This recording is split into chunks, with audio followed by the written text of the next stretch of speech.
Secretary Redding told me not to make a long introduction, so I'm not going to. Most of you know Russell Redding, who is our Secretary of Agriculture. Our work with veterans has been a high priority since we came into office 3 years ago. Secretary Redding has really led that effort, and we're going to ask him to say a few words about our veterans and our military personnel. Hey, Scott, thank you. Good morning, everybody, and welcome to the 102nd Farm Show. We're very honored to have this as a state-sponsored show in our Commonwealth and take 8 days in the month of January to stop and say thanks to those who feed us well and protect this land and the stewards of this great Commonwealth. So it is an honor for us also to take a time during the show to honor those who allow us to sleep so well. Right? I say often that in this nation, 2% of our population feeds us well, and 2% protect us. And that is a 4% that has an amazing amount of responsibility and trust for us every single day. And for that, it is worth taking time to stop and honor them during our state's Commonwealth show and celebration of agriculture. So on behalf of the Pennsylvania Department of Agriculture, we say welcome and thank you for being here, and to our military families and veterans, thank you for your service. It's important to acknowledge that. We have a tendency sometimes to rush past those things, right? But I think it's really important to stop and say thank you, and we'll hear from several today. It's also an honor to be here with Major General Corelli and General Weller. Thank you for the partnership you've expressed and your willingness to work with agriculture.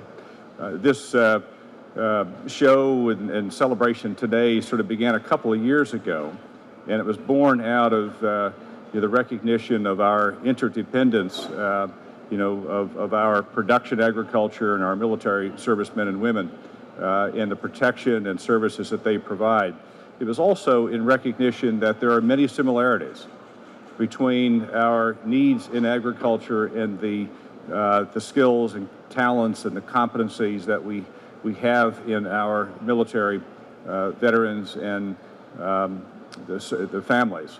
And that need really is a need of folks who can step into production agriculture in the years to come and fill this need of a workforce, right? I think about the classifications within the military system where you've got equipment maintenance, right? You have the electronic technician, food service, logistics. All of those are directly transferable to the industry of agriculture. They show up in different ways. But when you think about this industry, it really is how do we protect and grow this industry? We're going to have to be very, very wise in how we train our young men and women. And as we looked around, a key piece of that workforce was found in those veterans, military families who have made this transition to civilian life. Some of you know that I spent some years at Delaware Valley University, and while there had a chance to work with the university in the development of the services for military families and returning families to higher education. And what I realized quickly was that there are a lot of needs there, right? There are folks who are transitioning back into an educational setting. What we had at Delaware Valley University was this setting that was a beautiful farm. It was a great campus. And as we began to sort of work with our veterans, we greatly appreciated what they did, but also saw a lot of what we need in agriculture and the food system in these individuals. And very proud to say that program has grown over the years, and a great opportunity for returning veterans to both continue their service, but also continue their education and training. So now to have it here as part of our farm show, I think is a further demonstration of the Commonwealth's commitment to that. And certainly in this year when our theme is strengthen our diversity, you couldn't find a better demonstration of that diversity than our armed forces, right? And the men and women who have served, and very honored. As this banner sort of says, the diversity on display, it's here all week. So with that, I just want to take a moment and say thanks to Scott for our workforce development work, but particularly the military families and the servicemen and women who are in active duty and still protecting us, and those who have made that transition to civilian life, who are absolutely critical to the future of our Commonwealth. They can serve a lot of places, put the skills to work a lot of different places in our Commonwealth. But we would like to have them in the food and agriculture sector. There's a perfect match there. So look forward to hearing this morning, and very excited about this work in the charitable food system. My friends in the food bank community know my favorite line, right? That you cannot have a charitable food system without a food system that's charitable, right? I can see you lip syncing. And that's true, right? I mean, I think this is partly the celebration we have of putting production and consumption together. And we live in a Commonwealth where I'm very proud that this, as a public policy, we say that it's important for everybody, regardless of their ability to access the food, they need to have good food and nutrition, right? And we do that. We do that with honor, we do it with pride, but we do it in a full partnership with our friends in Central Pennsylvania Food Bank and the network across Pennsylvania. So anytime that we can be with them to talk about food and the needs of our citizens, it is a good day. And we'll hear more about that this morning. So thank you. Thanks for being here, and enjoy this day.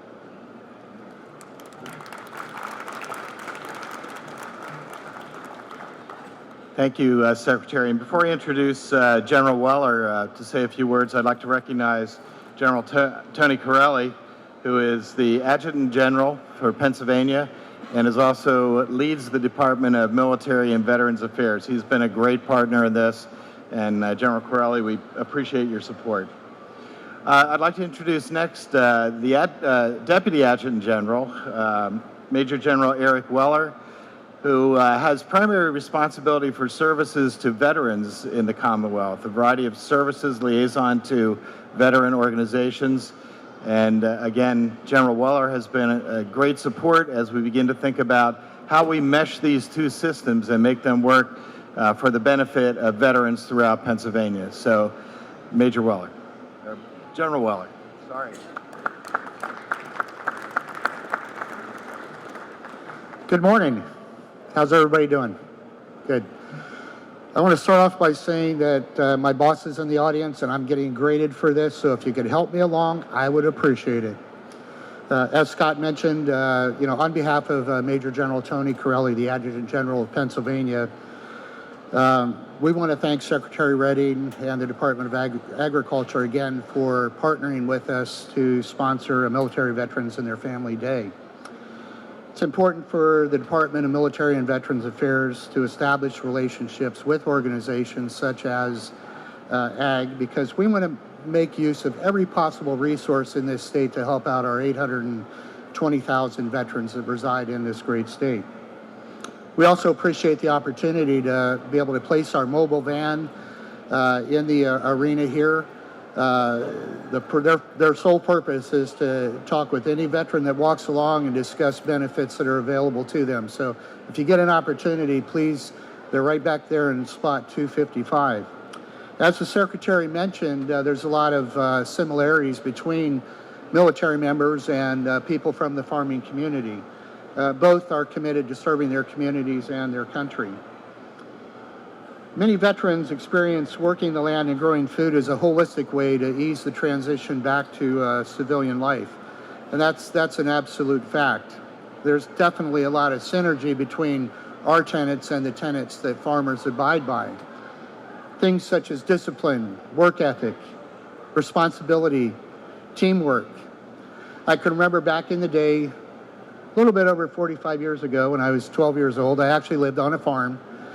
We had somewhere between 120 and 150 head of milking Guernseys. Back in those days, we did have milk machines. We didn't have milking parlors. I see people shaking their heads. They understand exactly what I'm talking about.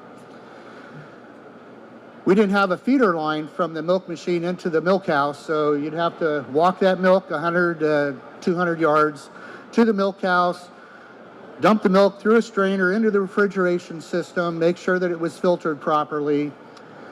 But anyways, I can remember getting up at 3:30 every morning before school. I was 12 years old, believe it or not. I didn't have the opportunity to say, I feel like sleeping in today. Didn't have that opportunity at all. I couldn't say it's raining, it's snowing, there's 5 foot of snow outside, it's sweltering hot. I didn't have the opportunity to say that because I knew that somebody and some things were dependent on me and the other people around me. So teamwork was the big thing in the farming community. So anyways, at the end of milking every morning, we'd have to tear the 10 milking machines apart, and there was about 20 parts to them, and scour and scrub them. If we didn't sanitize them and get them clean, then you've got germs. Germs equals a high bacteria count. High bacteria count means less dollars for every gallon of milk. Less dollars means that the family cannot pay their bills. So you see that vicious circle. Also, by the way, if you didn't show up for milking, the cows would be hurting for certain. That is an absolute fact. So what I'm trying to tell you is that, you know, there is a lot of synergy between the military and, farming and agriculture. We absolutely live by those tenets: work ethic, discipline, responsibility, and teamwork. And again, I would stress that there is no I in teamwork. When you get in the military, the first thing they teach you is teamwork as you go through basic training. So you can see that absolute synergy there. We're very fortunate that there are organizations in place to help veterans get started in an agricultural career in the state of Pennsylvania. PA Veterans Farming Project, Troops to Tractors, as the Secretary mentioned, Delaware Valley College and Rodale Institute, which offer organic farming certificate programs, veterans farmer training programs. We're equally thankful for organizations that support veterans and encourage them after they begin their career or have begun their career in agriculture. Organizations such as PA Preferred Homegrown by the Heroes program. So, in closing, I just want to say again, please enjoy this day at the Pennsylvania Farm Show. There's so many things to enjoy, a lot of food. If you get a chance, stop by every Veterans Associated booth. They've got a lot of things to say that are pertinent to you. So please check out those activities. I'm also very interested to hear hear Mr. Stegall speak from the Pennsylvania Food Bank. What a great organization. We have the opportunity to provide them money out of our trust fund, but with their MilitaryShare program, it is just absolutely fantastic. They are there to help military veterans in need. And believe me, there are military veterans in need. So one other event that I keep seeing year after year is the Army-Navy Cook-Off. I think it's at 1 o'clock. Yep, 1 o'clock. I keep throwing the challenge down every year and nobody takes me up on it. I'm wondering why it's not the Army, Navy, Air Force cook-off. As everybody knows, Navy gets the gravy, the Army gets the beans, Air Force gets gourmet. So the challenge is there. I'm throwing it down. Again, if you get the opportunity, please visit our booth in spot 255. We have representatives from the Department of Military and Veterans Affairs, County Director for Veterans Affairs, and we also have a number of service organizations, some of which are there and then strewn throughout the buildings. Organizations, great organizations like the American Legion, Veterans of Foreign War, so on and so forth. So again, thank you for being here today. We appreciate your support, and I say that on behalf of all veterans. Thank you.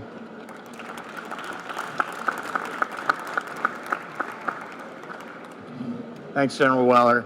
As we would do our work in the Department of Agriculture, one of the things that we increasingly think about is the fact that agriculture does not happen alone. Agriculture happens in a system where we are trying to get food out to the people who are in need and to the public in general. And one of the ways that we do that is through what we call intermediaries, basically organizations that make that connection happen. So at this time, I'd like to introduce Joe Arthur, who is the Executive Director of the Central Pennsylvania Food Bank, one of those key intermediary organizations, and he will introduce our keynote speaker.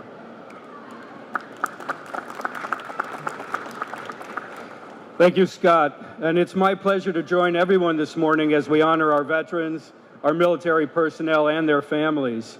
As Scott mentioned, I'm Joe Arthur with the Central Pennsylvania Food Bank, and we're very proud of the work that we do at our food bank, but none more so than our innovative MilitaryShare program, which we started about 2 years ago to address what we saw as an unacceptable gap in our service to those that have served and sacrificed the most so that we can live the way we do and eat the way we do. Before I introduce our keynote speaker to tell you about MilitaryShare, I want to first thank Secretary Redding, Dr. Shealy, and I want to thank the entire Department of Agriculture and our Farm Show team. I will tell you that that partnership is so important to us. Without it, we simply couldn't do all of the work that we do. And I also want to make a personal thank you to Governor Wolf for his vigorous focus on ending hunger in Pennsylvania. We are part of a very important partnership called the Governor's Food Security Partnership. We're proud to be so, and I will tell you that that is a working partnership, a very hard-working partnership. So next, I'm very proud to introduce Greg Stiegel. He has worked for our food bank for quite a long time in a number of very important capacities, but none more important than his current role, which is our MilitaryShare and mobile distribution manager. But before I talk about that, I want to mention to you that Greg is also a veteran of our U.S. Navy. And in addition to serving with honor over many years, Greg has had the following distinctions that I want to share with you. Greg served on the U.S. Navy's Ceremonial Guard, and that's involved with Arlington Cemetery burials, the arrival and departure of, and you know, Greg gave me his notes, and this is military talk, of POTUS, the President of the United States. That's an important duty and other ceremonies. Greg also was on the staff of Rear Admiral Edward Snyder, oceanographer of the Navy. Greg also served on the staff of Rear Admiral Brad Mooney, Naval Deputy, and served on the USS Mobile, LKA-115. And Greg served on that ship as Petty Officer of the Deck and also Damage Control, Firefighting Team Lead, and the Security Alert Team. So without further ado, I'll introduce Greg Stiegel, our manager of our MilitaryShare program. Greg?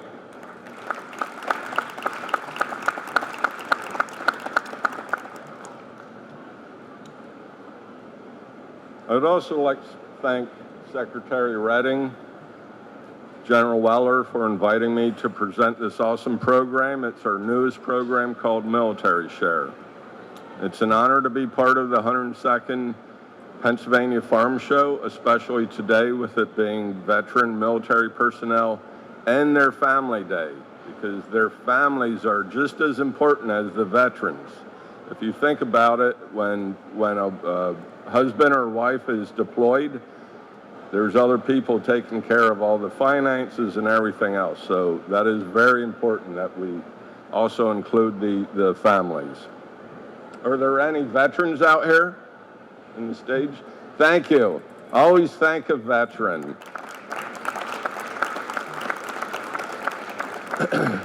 It is because of their who they are that we can enjoy our freedoms and our liberties. Joe introduced me. I'm a Navy veteran. I'm very proud of that. Being with the U.S. Navy Ceremonial Guard at the White House and Arlington. And I thought as an 18-year-old that was the top of my career. But here in the twilight of my working, I've connected with this MilitaryShare, and I am so much more proud of that than actually serving on a military ship or even the White House. I come out of a military family. My father was World War II veteran. His twin brother was World War II that was killed in France. A distinction I learned at my father's funeral was that he may have been the only handful of people that shot down a enemy airplane while standing in North America. He was stationed in Alaska, and it happened during the same day as Midway. So Midway got all the attention, but my dad actually shot down a plane while standing in North America. All my uncles were Navy and Army, my father-in-law, my brother-in-laws, and I'm proud to say that my son now is retired Air Force, and his wife is a longtime 14-year veteran of the Air Force. I was planning to do 20 years. That was my goal. I wanted to do that 20 years, get my retirement, move off to an island in the South Pacific and just enjoy life. Unfortunately, life shook me upside down and spun me around a couple times, and I ended up being, when I got out, I was a single father. Without my parents' help, not sure where I'd be at right now, but they were very supportive of me. One thing I do want to say, though, is that not every veteran has parents that are there to help them, though. So I'm going to talk about MilitaryShare, and I'm out of manufacturing, so I go by the 5 W's: who, what, when, where, why. That should answer about anything, and then I'll open it up for questions. What it is a box with dry, shelf-stable food. It's about 25 to 30 pounds. We have peanut butter, there's tuna, a lot of healthy protein things that we put in that box. I have a girl, Amy, back at the warehouse. She likes to keep a special eye out for things that can go into these boxes. Every family also gets milk, eggs, 5 to 10 pounds of frozen meat. One of the things right now that's very popular is hunters sharing the harvest, and we have venison. They love that up in Perry County and Tioga County. They also get about 5 to 10 pounds of produce, depending on what we have in our warehouse. It's onions, potatoes right now, but we have started a new thing with the Mark, so that's produce coming out of Philadelphia's ports. We started a little over 2 years ago with 40 households. A co-worker of mine, Steve Early, met up with a lady named Corey Waddell. She's with Family Assistance Center, and they were talking about possibly doing a distribution. I literally jumped up at that when they mentioned that, because I've been thinking about this for a long time, how there's so many veterans, 800,000 plus, 900,000 veterans just here in Pennsylvania. So if you take approximately, let's say 20% of those veterans are in need or living paycheck to paycheck, that's quite a few. In central Pennsylvania, with our food bank, we cover 27 counties. That comes out to be approximately 70,000 veterans in those 27 counties that are in need. That is quite a large amount of veterans that are in need.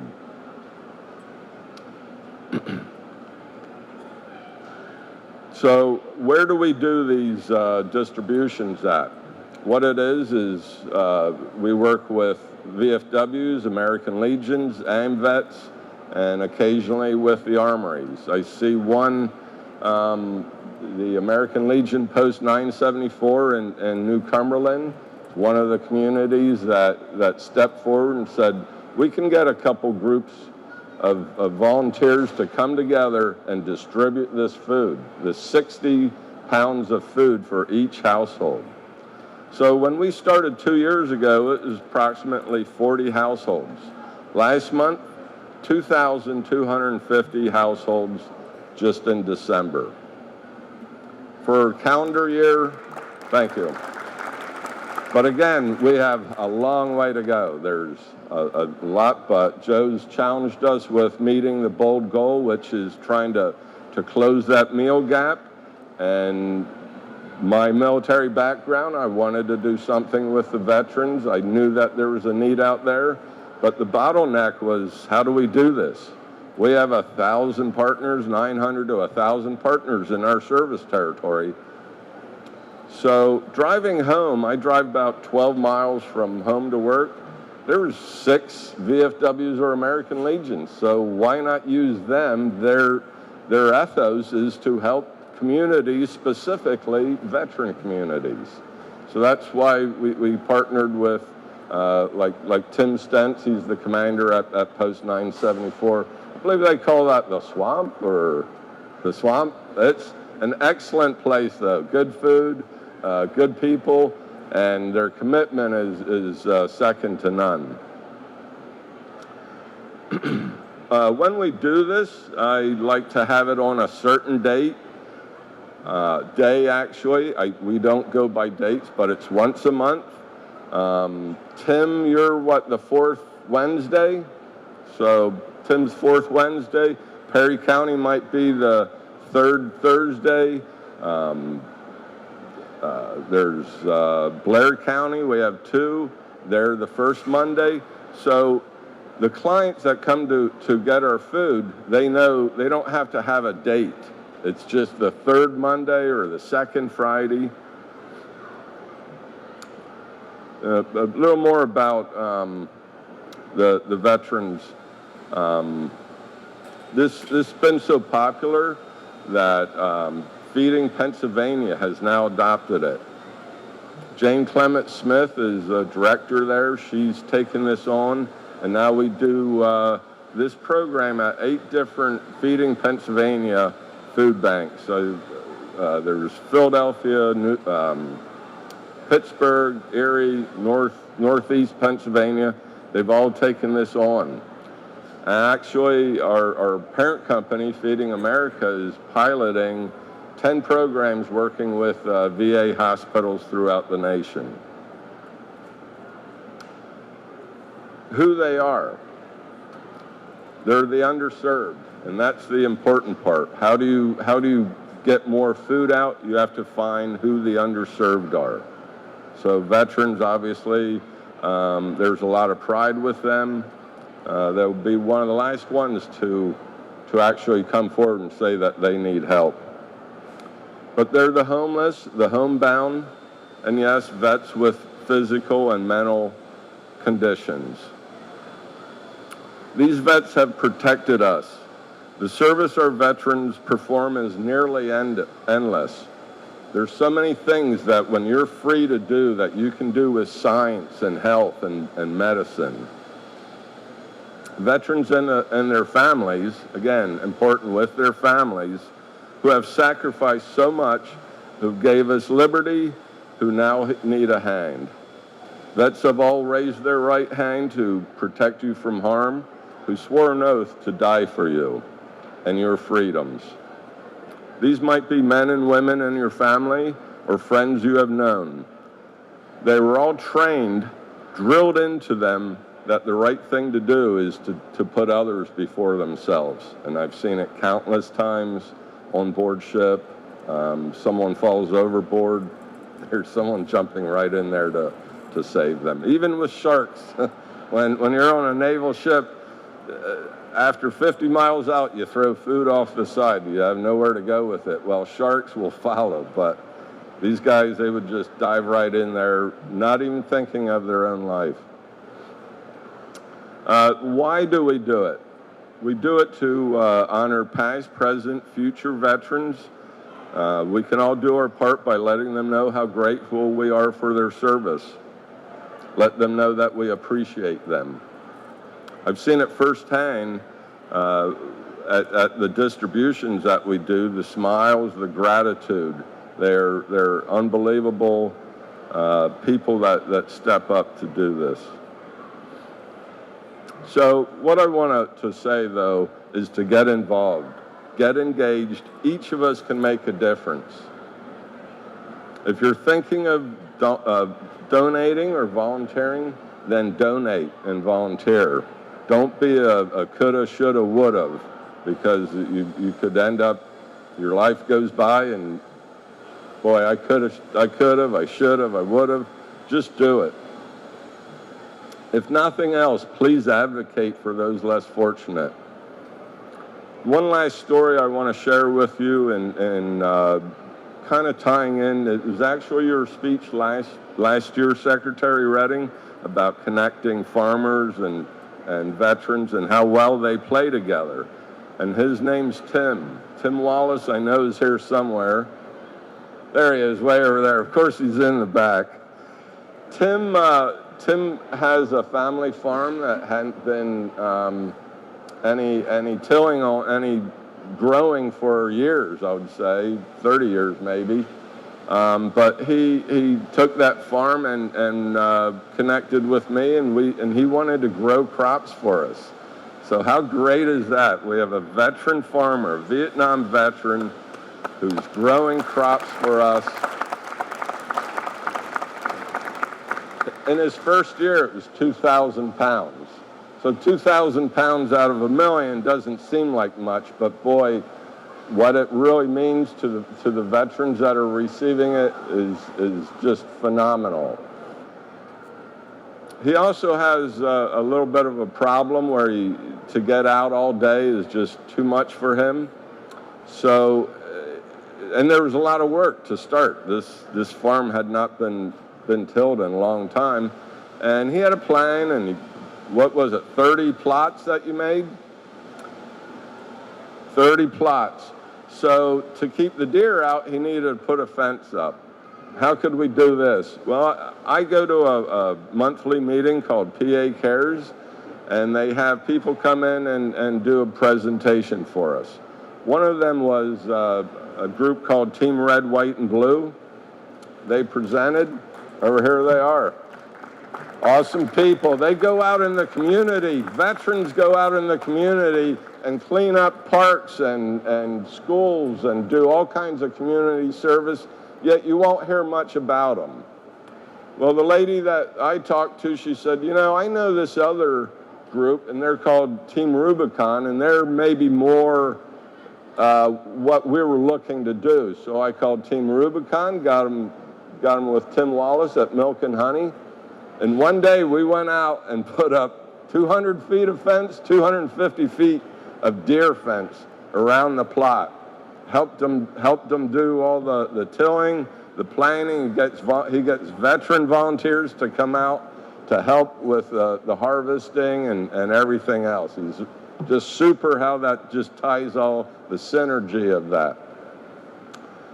But now, to go on, now Team Rubicon, they do more disaster relief with floods and stuff, but they need training. So now they come out to Tim's farm and use his farm as training.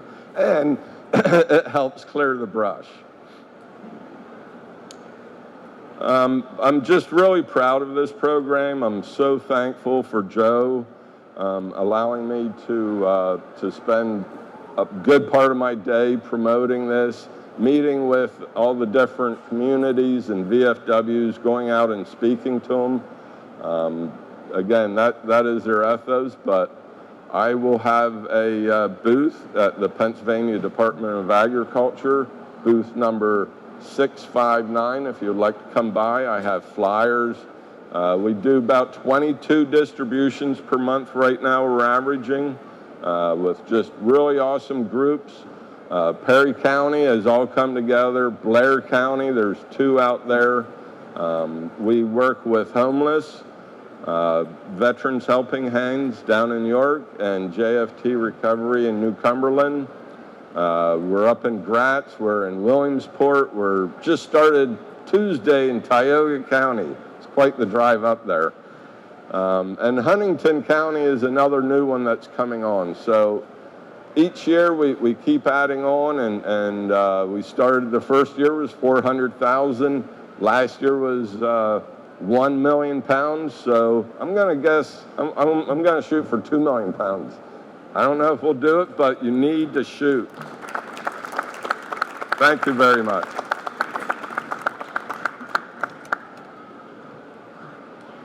So again, thanks to Greg for presenting information on this very, very important program. Joe Arthur and Greg will be down here at the table in front if you have questions. following the program. Don't forget that this is Veterans and Military Personnel and their Families Day, so there are more activities going on. Several of our speakers mentioned several of these things. Back here with the Department of Military and Veterans Affairs, there will be some additional veterans organizations. In the same way, over in the main exhibition hall at the Pennsylvania Department of Agriculture booth, some additional veteran services organizations that you may be interested in talking with. Immediately following this presentation, we are also going to do actually Ivan Stoltzfus, who is here, is going to do a presentation on what he has done over the last several years in actually doing fundraising for wounded vets. He has used his tractor and has driven it across the United States and has used that as a vehicle for raising money for veterans. And Ivan will be here with his slides. He'll talk about that and we'll share more information. General mentioned about the Army-Navy cook-off. We'll see what we can do about the Air Force for next year. But that is at 1 o'clock. That is at the Culinary Connection stage, which is in the main exhibition hall on the other side of the complex. And then right after that, there also will be a recognition of participants in our Homegrown by Heroes program, which is a program, a part of our Pennsylvania Preferred Project. And again, you can see more about that once again at the Culinary Connection stage. So this concludes our program. We thank you very much for being a part of it. And if you are able to, please hang in here for Ivan's program, which immediately follows. Thanks so much.